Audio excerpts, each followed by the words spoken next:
G'day poker people, welcome back. After two very short and lackluster performances at the poker table and perhaps even worse results, the $50 an hour challenge was actually starting to look in a bit of jeopardy. So with only 3 days left in the month, on a Saturday afternoon I went in at 2 p.m. looking to bang out at least 7.5 hours to get the 50-hour mark and the $500 bonus. So that's the session we're about to recap. Really hoping that we have at least decent results in this session, because if we have yet another bigger loss, we might actually not be able to make $50 an hour.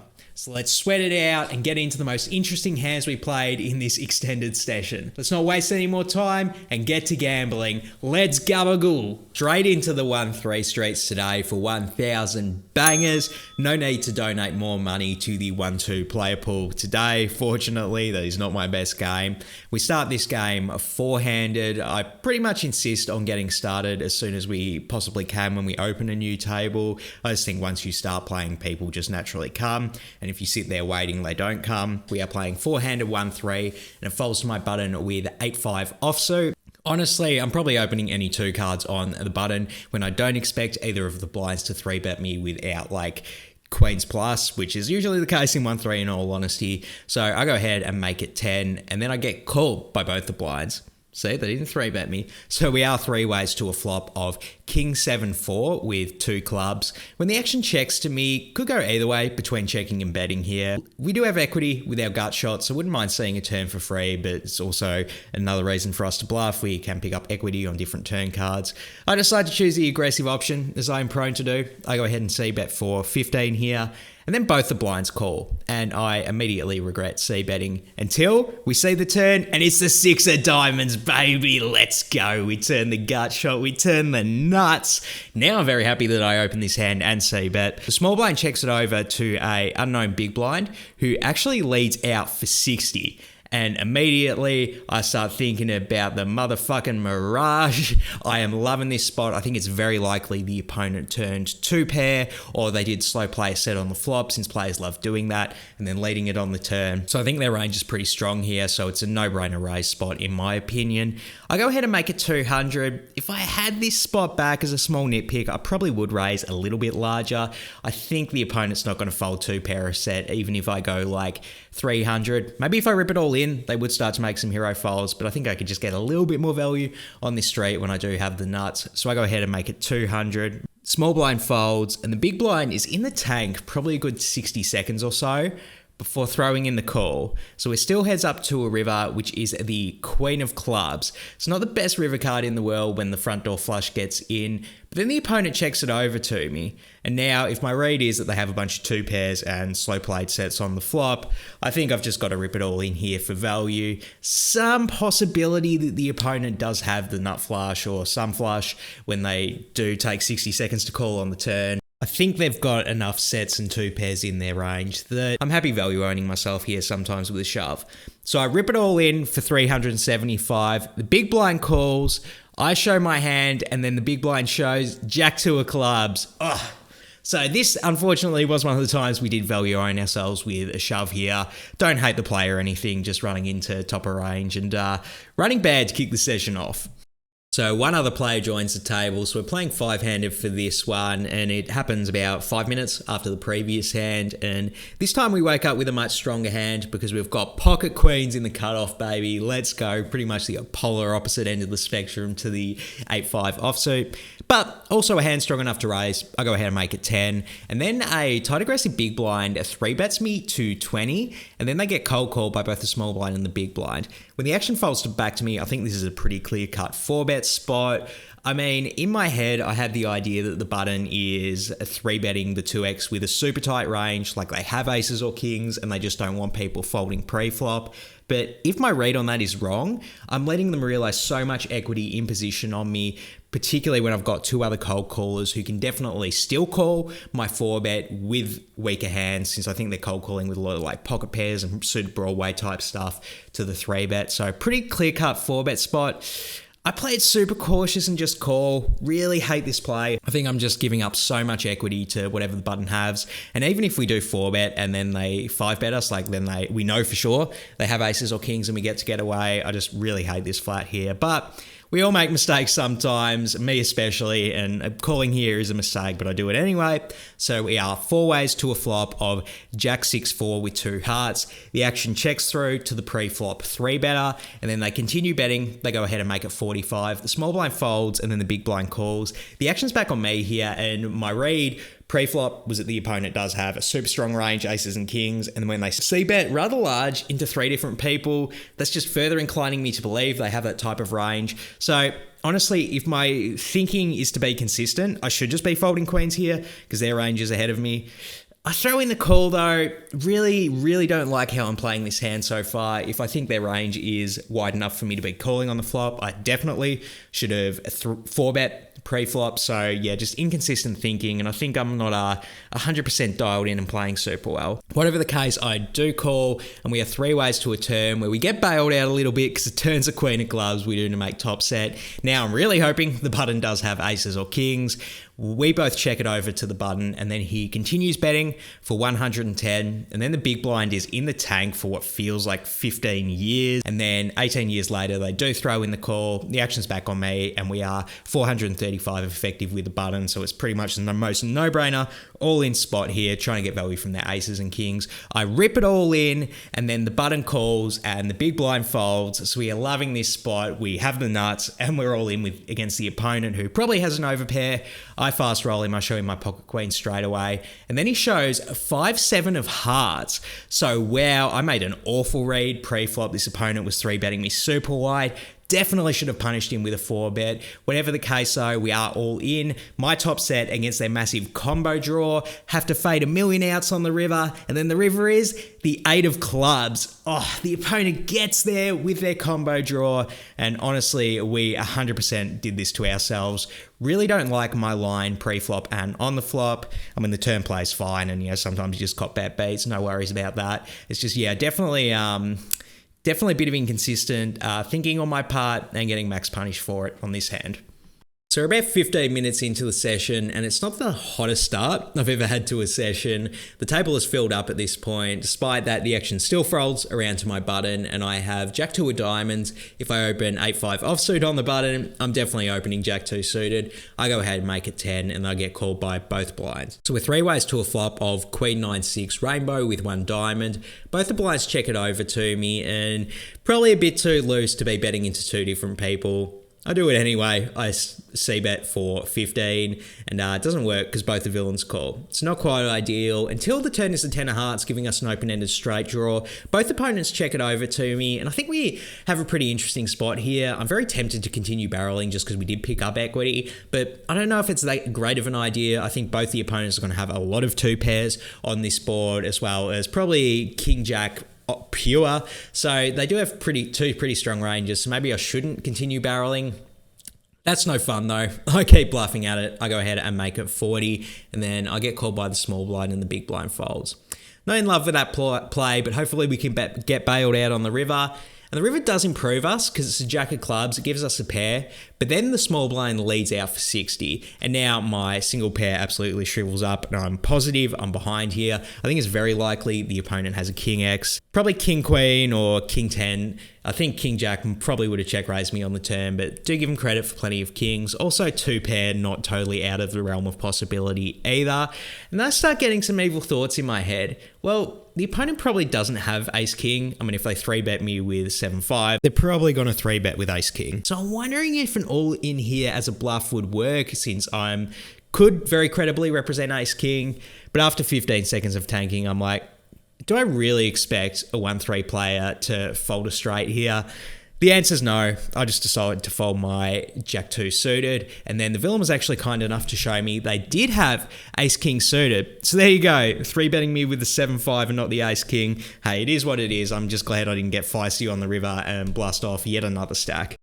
In this next hand, we've got a button straddle on, you love seeing that, and then a passive big blind open limbs. And something you love to see even more than a button straddle is pocket aces, baby. My favorite hand, absolutely strong enough to buff it up. I go ahead and ISO to 35, and I get caught by the button straddle and the big blind. So we are 3 ways to a flop of 8-7-4 rainbow. When the big blind checks it over to me, I definitely want to start betting for value. If you couldn't tell from the 2 previous hands, People are in very call happy moods today. So when I have a nutted hand like this, I just definitely want to go ahead and bet it. I go ahead and make it 40, and then I get called by both villains. So we're still 3 ways to a turn, which is the Jack of Hearts. A little bit scary because it does put in 10, 9, and Jack 8. But when the big blind checks it over to me, still want to try and get value. I think an 8x will probably still call, even on this turn card. Of course, if the opponent's like floated me on the flop with ace jack or king jack, they're going to continue calling. So definitely can still get value here. Any 10x or 9x are straight draws as well. So I go ahead and bet 100. Maybe could go a little bit larger when my table is so call happy. Whatever the case though, I make it 100 and then the button calls and the big blind folds. So it heads up to a river, which is the king of spades. And now I think maybe there's not that much more value to get here. I think if the opponent does have an 8x or pocket 10s, this is going to be a pretty scary river for them. And I'm worried about them hero folding. And it's definitely possible that they do have king jack. 10-9 I think might flat when the opponent has position as well, so it's not like they can't have the nuts. So I just think betting here might be a little bit of a negative free roll. Maybe I could size down to like 80 or something really small and just give pocket 9s a good price, but I think checking might be the more prudent option. So I check it over to the villain and they check back, which we're actually pretty happy to see because I wouldn't expect them to bet a worse hand into us. So I show my pocket aces and then they mark. So aces hold. That is a good start to hopefully turn around for the session. Let's giggity. Next hand, we've got the button straddle on yet again and a passive small blind limps before I'm in the under the gun position with pocket aces. Again, 2 hands in a row, my favorite hand. I'm feeling the vibes today. I think things are starting to turn around. I go ahead and ISO this one to 35 and then a tight aggressive cutoff, 3 bets to 135. You love to see that when you have aces. Small blind folds. Now the action's back on me and I actually think we have a pretty interesting spot here, whether we want to 4-bet or trap. The incentive to 4-bet would be that I am out of position during this hand and I'm going to have a bit of a disadvantage that way, so might as well 4-bet. Having said that though, I do think a 4-bet will look really strong at this table. We're playing 1-3 and no one has like a 4-bet all session, so I worry about him making a hero fold with like an ace king or ace queen type hand. Want them to either barrel off with or pick up equity and improve, particularly to shallow SPR. So I do decide to trap here. Let me know what you think of the play in the comments below, but we are heads up to a flop out of position, 9-8-4 with 2 spades.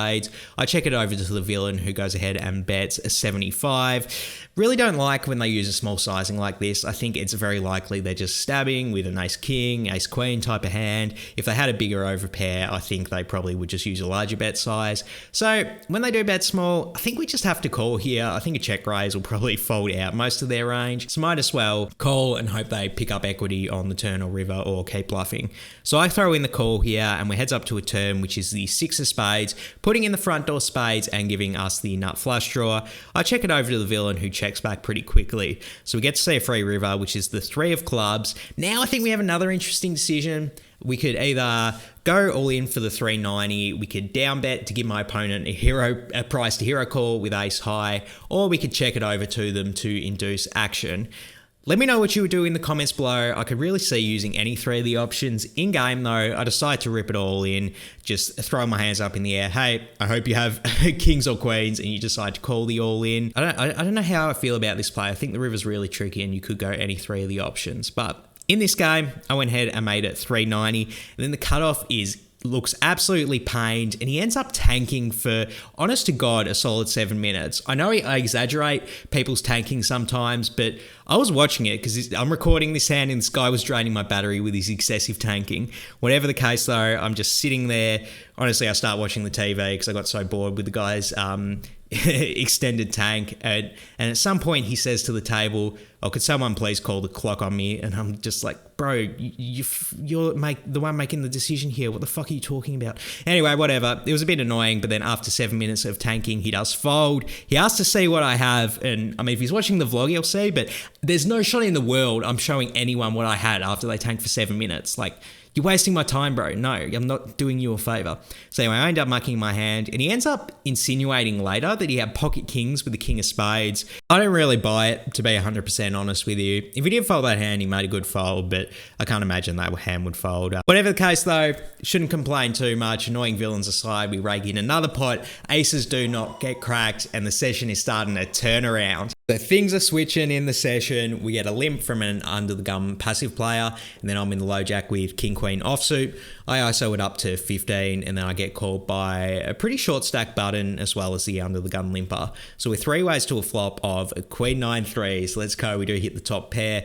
Under the gun player checks it over to me.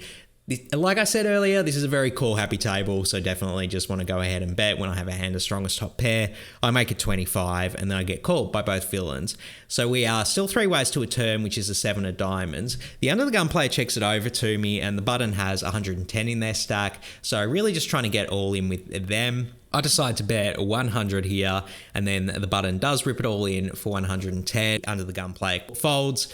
I'm not folding for $10 more. I throw in the call, and then we see a river, which is the 8 of clubs, and the button player announces 1 pair. So I just go ahead and show my king queen. It's almost for certain good when the villain says that, unless they're lying, which is like pretty rare. I just want to show my hand straight away to not waste people's time, like certain other players at the table. Whatever the case, I show my hand, and then the villain mucks, and we're raking in another pot. Next hand, a noticeably tilted player opens to 10 under the gun, then they get called by a tight aggressive hijack, and then I'm in the cutoff with king 8 suited, and normally this hand would be like a pretty trivial fold, but I actually think this is a really good spot to 3-bet the under the gun player light. They're on tilt, so I mean, honestly, if they're playing 100% of hands, I wouldn't be totally shocked. So in that instance, we definitely want to increase our 3-betting frequency, and this hand is strong enough to do it with a suited king, in my opinion. Anyway, I go ahead and 3-bet it to 45, which honestly is a bit small. I think 55 would be a lot better. Whatever the case, so I make it 45, and they get called by both villains, which is not ideal. So we are 3 ways to a flop of 10-7-7 with 2 spades. When the villains check it over to me, I'm just going to check this one back and take a free turn. Really concerned that either of the opponents could have a 7 or a 10, and this hand just doesn't have enough good properties to bluff with, in my opinion. So I check it, take the free turn, which is a 6 of diamonds, improving us to a gut shot, and then the tilted under the gun player leads out for 35. The hijack folds, and the action's on me here, and I think this is actually a pretty good spot to call. We do have some equity with the gut shot, but we're not really calling for that. We're calling because we do have a little bit of showdown value with king high, and I think the under the gun players range is like super weak when they use such a small bet size. Unless they have like a full house specifically that they're trying to induce action with, I think most of their range here is just going to be some type of bullshit draw. So I throw in the call with some evil intentions for the river, and the river's a 3 of clubs, which I guess puts in 5-4, but not really anything else. When the under the gun player checks it over to me, I definitely want to go ahead and bluff here, but I don't think I need to use that large of a sizing. If my opponent has a 10, like they're probably going to call any type of bet, especially when they're on tilt.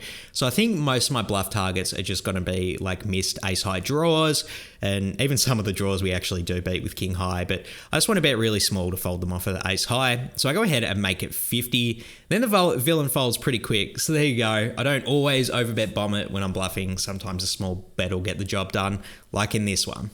Next hand, we see another limp from a passive under the gun player, and then I'm in the hijack with pocket 2s. This hand probably is a little bit too loose to be ISOing over an under the gun limp in the hijack. Folding's boring though. I go ahead and ISO raise it to 15, and I get max punished when literally everyone calls the cutoff through the under the gun limper. So not ideal, but we get bailed out on the flop because it's king 4 deuce with 2 spades. You love flopping a set here. When the action checks to me, definitely want to go ahead and bet an absolute monster hand like this in a call happy table. So I go ahead and make it 35. A tight aggressive cutoff calls, the button folds, and then a tight aggressive small blind rips it all in for 375. You love seeing that when the opponent rips it all in here. I actually think it's pretty unlikely that they have a better set, given that they probably 3-bet kings pre-flop, and maybe they have pocket 4s, but I think like king 4 suited, ace king, a flush draw are all much more likely hands. So when the engine gets back to me, definitely going to throw in the call here. Want to give the cutoff a bit of room to continue in the hand if they want to, not price them out type thing. So I just call, but then the cutoff does fold, and we're all in against a small blind who shows king 10 of spades. We've got yet another race. Their flush draw versus my set. The turn is the 8 of spades, so they do get there. We're still live though. If the board pairs, we are going to scoop this over $800 pot, and then the river is the 7 of hearts.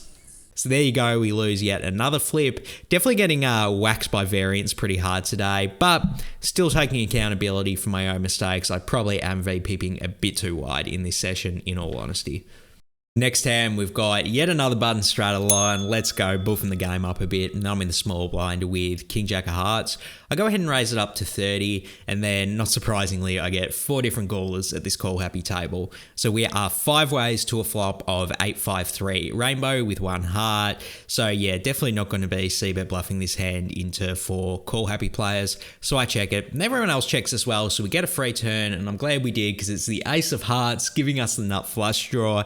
Now, I still want to continue checking out of position to so many people. If any of the opponents have an ace X, which is very likely when it checks through on the flop, I don't really expect them to ever fold those hands. So I think check calling and drawing for as cheap as possible is a much better play. So I check it over. The action checks all the way to a tight aggressive hijack, a really short stack who bets for 15. When the action gets back to me, I am definitely not folding for 15. Don't really want to raise either, even if the opponent is betting with a weak ace or a worse flush draw. I don't expect them to really fold when they are short stacked. And I mean, that's great if we can get value from a worse flush draw, but I think flatting's much better because we still have a few people left to axe behind who can continue with worse flush draws themselves, which they're much more likely to do when the bet's 15 than if I raise to like 100 here. So I just throw in the call and then a passive under the gun calls as well. So we are heads up to the river, really hoping we hit a heart because the chances we'll flush over flush someone is very likely, in my opinion. And then the river, the 4 of hearts, baby. You love to see it. We're the ones sucking out now. Let's freaking go. Now, I do consider leading out here for a bit, but I think checking is definitely the right play just to induce action from the worst flushes in villain's range. It's absolutely going to suck if it checks all the way through and my opponents have ace X, but like it's worth that risk when we can get a check raise called by a worse flush. So I check it over. The under the gun player leads out for 60. This is great news. I think it's extremely likely they have a worse flush when they're leading on this river. And then the short stacked hijack goes all in for 125. We are loving this news. We got the nuts. But now I think we have a really interesting decision because the under the gun player has a little bit less than 800 effective, and if they do have a worse flush, I don't know if they are going to call a shove here from me, particularly when 2 people behind them have taken aggressive lines. Like maybe if they have the queen high flush, but if they have a flush worse than that, I just can't see them calling a really big bet here. So I decide to raise a bit smaller. I actually 2x it to 250, just really trying to price in if the under the gun player does have like a weaker flush than queen high flush. Let me know what you think in the comments below. Maybe I should just go for gusto here and try and win as much as possible. I min raised it though. Well, 2x raised it, and then the under the gun player thinks for a few seconds and throws in the call. We love seeing that. We end up showing the nuts. The hijack shows 6-5 of hearts, so he actually flush over flushed them, and the under the gun player does mark, so I'm not 100% sure. We don't have visual confirmation that we flush over flush them as well. It's actually a bit less likely with all the hearts out there, but whatever the case, I'm not complaining. We are raking in a big pot here. Let's get to it. Next up, we got yet another button strata line. Let's go. Playing a little bit of a bigger game than 1-3 today. You love seeing it. A passive big blind limps and then a tight aggressive under the gun player raises it up to 30. When I'm in the low jack with ace queen offsuit, I think it's a pretty no-brainer 3-bet spot. I go ahead and make it 100 and then only the under the gun raiser calls. So it heads up to a flop of a 10-7-6 with 2 diamonds. When the villain checks it over to me, I think this is a pretty prudent spot to just check back, try and take a free turn and cooler my opponent's worst ace-x combinations and limit damages when they did flop one of the many, many strong hands they have on this board. So I check it. We do get a free turn, which is the king of clubs. Love seeing it because when the villain checks it over to me, I think we're going to be able to very credibly represent ace king since we have that pure here. And it's going to be a pretty tough spot for if my opponent does have a pair that's worse than ace king, essentially. So I go ahead and make it 75 and then the under the gun player does call. So we get to see a river, which is the queen of spades, improving us to a pair. But not feeling too confident about it when my opponent leads out for 270. I think it's very likely my opponent does have king queen, queen 10 suited, makes sense as well. Jack 9 made a straight, ace jack made a straight as well. So we do lose to a fair bit on this run out. And honestly, when my opponent uses a large bet sizing for a lead, I think it's pretty likely that they do have a hand that can beat ace king and they're worried about me checking back ace king or maybe using a smaller bet with ace king on the river. So I think the line pretty pretty consistently tracks with that they like this river and they did hit their hand. So when I've got that read in mind, I think we just have to let go of the ace queen and not make the hero call here. So I do decide to fold, and then the under the gun player flashes me the ace of clubs, which is a good card for them to show because it definitely could be a bluff if they had ace nine of clubs, ace eight of clubs, but if they've got those hands, they probably have ace jack as well. So yeah, not really sure what they did have, but honestly, in general, in the long run, I think this is a good disciplined fold to make in this spot. So this next hand might actually be one of my favorite hands I've ever played. Not in terms of how I play it, I actually think I don't play it that well, but there's semantics after the hand, which we'll get into. But we got to cover the hand first. So there's yet another button straddle on this hand. Let's go. Passive big blind open limbs, and then I'm in the cutoff with 8-5 suited. Usually this hand will be a pretty trivial fold in the cutoff here, but I did think that the button player was playing really, really tight, so I'd actually be able to get through them a lot with a raise here. So I wanted to blast through them and get heads up with the big blind limper. So I went ahead and made it 35, probably a little bit too loose though. And then the tight button actually throws in the call, which is not ideal because I think they have a pretty strong condensed range here. And then the big blind calls as well. So we are going three ways to a flop, and we get bailed out yet again because the flop is ace 8-8 with two clubs. You love to see it, raising the trap hands and hidden trips. When the big blind checks it over to me, definitely want to bet a hand this strong. I actually think the button's going to have a lot of like ace queen and ace jack type hands, so I want to get value from them. I go ahead and make it 35. Maybe could size up a little bit bigger when my opponents have so many ace x hands. Whatever the case, so I make it 35, and then the button calls and the big blind folds. So it heads up to a turn, which is the king of hearts. Definitely want to continue betting. I still think it's very likely my opponent does have ace-x combinations, and being a tight opponent, I do not expect them to bet those when I check to them. So just trying to get max value from those hands. I go ahead and bet a 100. Don't want to overbet or anything crazy here, just because I think the opponent will be able to hero call, fold when they do put me on ace-king a certain amount of the time as a tight opponent. So I make a 100 here, and then the button throws in the call. So it heads up to a river, which is the 5 of clubs. So on one hand, we make a full house, which is great, but I actually don't like this river. When the front door flush gets in, I think my opponent's ace-x combinations are going to be less likely to pay off a big bet since it's such a scare card for them. I mean, sure, if they actually did river a flush, like they will call a bigger bet, and maybe I can overbet to try and get value from that hand, but I just think their frequency of having ace-queen and ace-jack pure is going to vastly outweigh the times that they do have like king 10 suited. So I decide to down bet a bit here. I go ahead and make it 150. Then the button doesn't think too long before calling. I end up showing my hand, and then the villain was actually kind enough to show us 10-9 of clubs. So, did hate seeing that hand because I definitely would have called a larger bet than 150 on the river here. So maybe missing a bit of value against that hand. Let me know what bet sizing you would use on the river, or if you would even check to try and check raise with the full house. Let me know in the comments below. But then here's why I love the hand. After the hand, the button says to me, he's like, oh, you play that junk? And I'm like laughing, yeah, folding is boring, etc., etc. And then I thought he was joking around, but then he kept going, and it became pretty obvious he was actually really upset that he'd lost the hand here. And he's like, you're an idiot, you're never going to make money playing poker, playing trash hands like that. And then I'm, kind of being a smart ass, negging him on, and I'm like, well, I can't fold that hand, it's, my favorite hand. And he's like, oh yeah, that's really good poker, bro, you're so good. And I'm like, I just say to him, I'm glad you're not mad, bro. I'm glad you took the loss in stride and you're not upset by it or anything crazy. And of course, this makes him even more angry. The veins popping out of his neck. He's getting so upset. And he's like,